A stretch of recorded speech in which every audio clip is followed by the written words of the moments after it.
Have you noticed something strange happening in K-pop lately? The more successful or mature a group becomes, the less colorful they seem to get.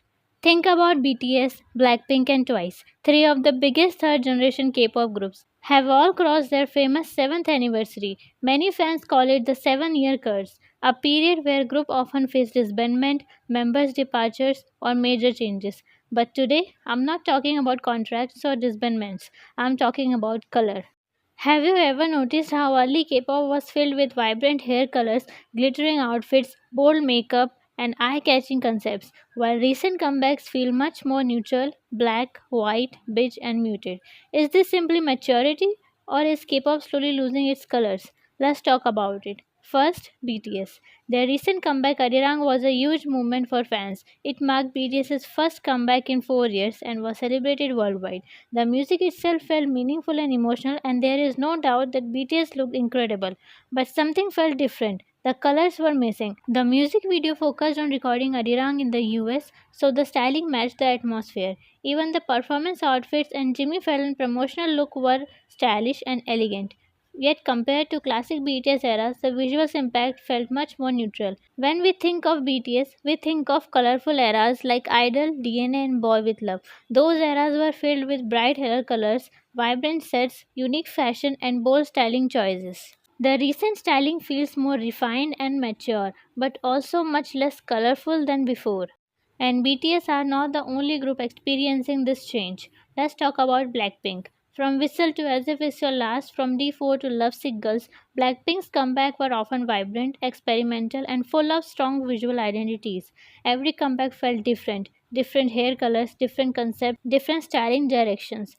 Now compare that to their most recent releases. The styling has become much more cleaner, more luxurious, and often focused on neutral tones. Take Rose as an example. Many newer fans who joined after 2020 may have never experienced some of our iconic colorful hair eras. When we compare Jennie's recent projects to her original solo era, we can clearly see how styling trends have shifted. Even stage outfits today often focus on the elegance and luxury rather than glitter, sparkle, and bright colors combinations. Of course, some fans call this growth, others call it losing colors. Both opinions are valid. And then we have Twice. For many fans, Twice created some of the most colorful music videos in K-pop history. Cheer Up, What Is Love, Fancy, Feel Special. These eras were filled with bright colors, creative sets, and unforgettable styling. As the members matured, their music eventually evolved as well as songs. Like More and More showed a more mature image while still maintaining colorful visuals. But recently, many Twice comebacks have leaned heavily into neutral palettes, softer tones, and more understated fashion choices. The members have openly said they want to show a more mature side of themselves, and that makes sense. But does maturity automatically means less color? That's the question. What's especially interesting is that K-pop originally stood out because it was different from everyday fashion.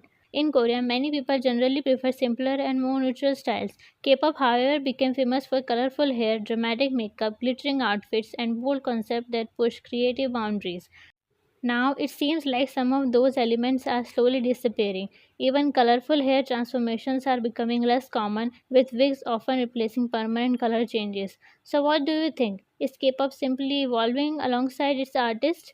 That is it for today's video. Let me know your opinions in the comments below. Subscribe for more K pop fashion updates like this.